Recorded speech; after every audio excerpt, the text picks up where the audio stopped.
আগের মতন এখন রেগুলার কিন্তু খুব একটা ভিডিও আমি দিতে পারছি না, কারণ সময় হয়ে উঠছে না। আগে যেমন সপ্তাহে একটা বা দুটো করে ভিডিও আসতো, এখন হয়তো মানে 2-3 সপ্তাহ পর পর একটা বা দুটো করে ভিডিও আমি পোস্ট করে থাকি, এবং তারপরে সময়ের সাথে সাথে কিন্তু হয়তো সেটা মান্থলি অথবা 3 মাস অন্তর অন্তর এরকম করেও হতে পারে। তবুও আমার মনে হয় যে আপনাদের সাথে কিছু জিনিস আমি যদি তুলে ধরতে পারি মেডিকেল রিলেটেড বিষয় নিয়ে, তো আপনাদের উপকারে আসবে। তো আজকেও আমরা এমন কিছু জিনিস নিয়ে আলোচনা করব, সেই জিনিসটা মনে হলো আপনাদের সাথে শেয়ার করা দরকার, কিছুটা মেডিকেল পার্সপেক্টিভে এবং কিছুটা আপনাদের ভাষায় আমি বোঝানোর চেষ্টা করব।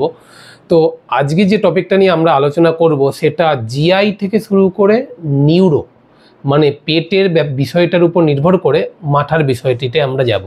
তো দেখে নেওয়া যাক আজকে আমরা কি টপিক নিয়ে আমরা আলোচনা করব। নমস্কার, আমি doctor Monojit Sarkar, consultant laparoscopic GI surgeon. So without any further delay let's jump into the topic. তো প্রথমেই আমরা বলেছি আজকের আলোচনার টপিকটা কিন্তু জিআই থেকে শুরু করে নিউরো। তো জিআই এর মধ্যে পড়ছে লিভার বা হেপাটিক, এবং ব্রেনের মেডিকেল সায়েন্সে যাকে এনসেফালন বলে থাকি। তার মানে কি, এই নামটিকে যদি আমরা দেখি তাহলে ব্যাপারটা এরকম দাঁড়াচ্ছে, আমি বিষয়টা একটু সহজে বলে দিই। সেটা হলো লিভারের কারণের জন্য যদি ব্রেনে কোনো রকমভাবে ডিসফাংশন হয়ে থাকে, তাহলে তাকে আমরা হেপাটিক এনসেফালোপ্যাথি বলবো। এই হেপাটিক এনসেফালোপ্যাথির আরেকটা নাম হলো পোর্টো সিস্টেমিক এনকেফালোপ্যাথি। এবার একটা জিনিস বলে দিই যে ব্যাপারটাতে কী হয়, একটু সহজভাবে বলতে গেলে আমাদের লিভারটাকে বলা হয় থাকে ফাদার অফ দ্য বডি। যেহেতু বাবা বডির, সেহেতু অনেক রেসপন্সিবিলিটি কিন্তু রয়েছে। তার মধ্যে একটা রেসপন্সিবিলিটি হলো বডিতে যত টাইপের টক্সিন তৈরি হয় সেটা কি করে লিভার ফিল্টার করে থাকে। এই টক্সিনগুলো কি দিয়ে বাহিত হয়? রক্ত দিয়ে। সেই টক্সিনটা যদি কোনো রকমভাবে লিভার ফিল্টার না করতে পারে, লিভার খারাপ হয়ে যাওয়ার কারণে, তখন কি হয়ে থাকে, লিভার খারাপের কারণে ব্রেন ডিসফাংশন হয়ে যায়, এবং তার ফলেই কিন্তু এই হেপাটিক এনকেফালোপ্যাথি ব্যাপারটা হয়ে থাকে। এবারে আমরা দেখে নিই কী কী সিমটমস রয়েছে। প্রথম সিমটমস কি হতে পারে? কনফিউশন, মানে একটা অদ্ভুত টাইপের জিনিস কিছু নিয়ে ভাবছে, ভেবেই যাচ্ছে, একটা অদ্ভুত টাইপের সিমটমস থাকে। তার মধ্যে রয়েছে ইরিটেবিলিটি, একটা ইরিটেট হয়ে যাচ্ছে পেশেন্ট বারবার ধরে। তারপরে একটা অস্বস্তিকর দুর্বলতা পাচ্ছে, এবং তারপরে যে জিনিসটা হয়ে থাকে সেটা হলো মেমোরি লস। এটা খুব আরও বিরক্তকর জিনিস, যে কোনো জিনিস করলাম কিছুক্ষণ পরে জিনিসটা ভুলে গেলাম, এবং মুখ থেকে প্রচুর পরিমাণে ব্যাড স্মেল বেরোতে থাকে এইসব পেশেন্টের ক্ষেত্রে। এছাড়া যেটা থাকে, কথা কিন্তু জড়িয়ে যাওয়ার চান্স থাকে, এবং জড়িয়েও যায় ম্যাক্সিমাম পেশেন্টের ক্ষেত্রে।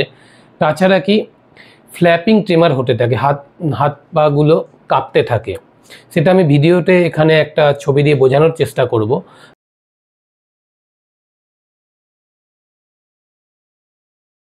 তো এই জিনিসগুলো কিন্তু আমরা হেপাটিক এনকেফালোপ্যাথিতে দেখতে পাই। এবারে দেখে নিই হেপাটিক এনকেফালোপ্যাথির কী কী টাইপ রয়েছে। 3টে টাইপ রয়েছে, টাইপ এ, টাইপ বি এবং টাইপ সি।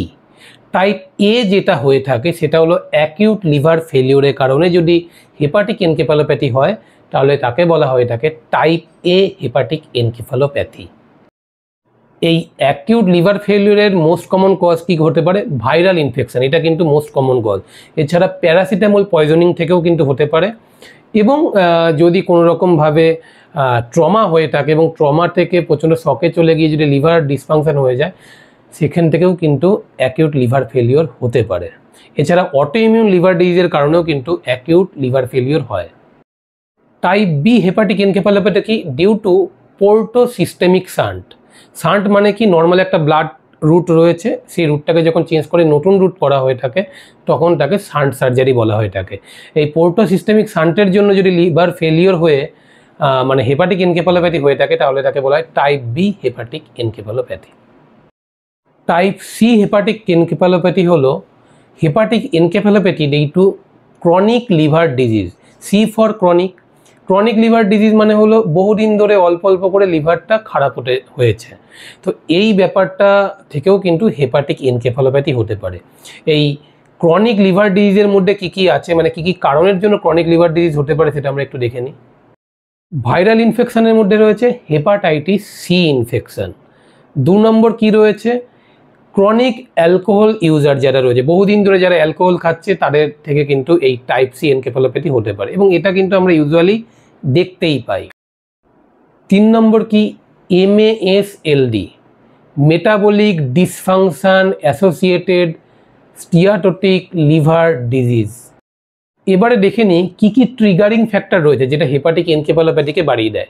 তার মধ্যে প্রথমেই রয়েছে জিআই ব্লিডিং। পেটের ভিতরে যদি কোনো জায়গা থেকে ব্লিডিং হতে থাকে তাহলে কিন্তু হেপাটিক এনকেফালোপ্যাথির চান্স বেড়ে যায়। 2 নম্বর হলো কি ইনফেকশন থেকে হতে পারে। ক্রনিক কনস্টিপেশন থেকেও কিন্তু হেপাটিক এনকেফালোপ্যাথি হতে পারে। এছাড়া সার্জিক্যাল ইন্টারভেনশন, সেখান থেকেও কিন্তু হেপাটিক এনকেফালোপ্যাথি হতে পারে।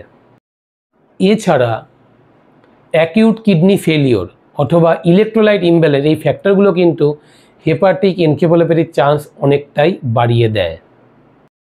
এবারে চলে আসি grading system of hepatic encephalopathy. যদিও আপনাদের এত ডিটেলস লাগবে না, তবুও আমি একটু সহজে আলোচনা করে দিচ্ছি এবং এখানে আমি গ্রেডিং সিস্টেমের একটা ছবি অ্যাটাচ করে দেব। তো টোটাল যে গ্রেডিং রয়েছে সেটা হলো 5টা এবং এই গ্রেডিংটাকে বলা হয়ে থাকে ওয়েস্ট হেভেন গ্রেডিং। এর মধ্যে গ্রেড 0 যেটা, সেটাই সার্টেল একটু অল্প অল্প সিমটম রয়েছে, অতটা সিভিয়ারই নয়, ট্রিটমেন্টে টোটালি রিভার্সেবল এবং পেশেন্টের রিকভারি ভালো হবে। গ্রেড 3 এবং 4 হলো প্রচণ্ড ভয়ানক। গ্রেড 3তে ভুলভাল বকতে থাকে, যেটাকে মেডিকেল ভাষায় বলা এটাকে ডেলিরিয়াম। আর গ্রেড 4 হলো পেশেন্ট টোটালি কোমায় চলে যাবে। এরপরে চলে আসি ডায়াগনস্টিক অ্যাপ্রোচে। এতক্ষণ আমরা সিমটমস নিয়ে আলোচনা করলাম, ট্রিগারিং ফ্যাক্টর নিয়ে আলোচনা করলাম, গ্রেডিং নিয়ে আলোচনা করলাম। এইবারে আমরা দেখে নিই কী কী ডায়াগনস্টিক ইনভেস্টিগেশন রয়েছে। লিভার ফাংশন টেস্ট অবশ্যই করতে হবে, ব্লাডে অ্যামোনিয়া লেভেল দেখতে হবে, এছাড়া রুটিন ব্লাড ইনভেস্টিগেশনগুলো করতে হবে, আলট্রাসাউন্ড করে দেখতে হবে প্রাইমারি ইনভেস্টিগেশন হিসেবে, এবং আরও ডিটেলিংয়ের জন্য সিটি বা এমআরআই আমরা করতে পারি। যেহেতু লিভারের কারণে ব্রেনের ডিসফাংশন হচ্ছে, সেহেতু ব্রেনের মনিটরিং দরকার। তার জন্য ইলেকট্রোএনসেফালোগ্রাম বা ইইজি করতে হবে। ম্যানেজমেন্টটাকে যদি আমি একটু শর্টে বলি, সেটা হলো যেহেতু লিভারের জন্য ব্রেনের প্রবলেম, সেহেতু লিভারের যে ট্রিগারিং ফ্যাক্টরগুলো রয়েছে যেটা লিভারকে ড্যামেজ করছে সেটাকে টোটালি আউট করে দেবো, এবং ব্লাডে যে টক্সিনগুলো রয়েছে সেই টক্সিনগুলোকেও আমাকে দূর করতে হবে। এছাড়া যে ইনফেকশান, সেই ইনফেকশান যেটা গাট থেকে লিভারে গিয়ে অ্যাটাক করছে এবং ব্রেনে গিয়ে এফেক্ট করছে, সেই মানে ব্যাকটেরিয়াগুলোকেও কিন্তু ডিস্ট্রয় করতে হবে। তাই ম্যানেজমেন্টটা আমরা এরকমভাবে করতে পারি, সেটা একটু আমি শর্টে বলে দিই।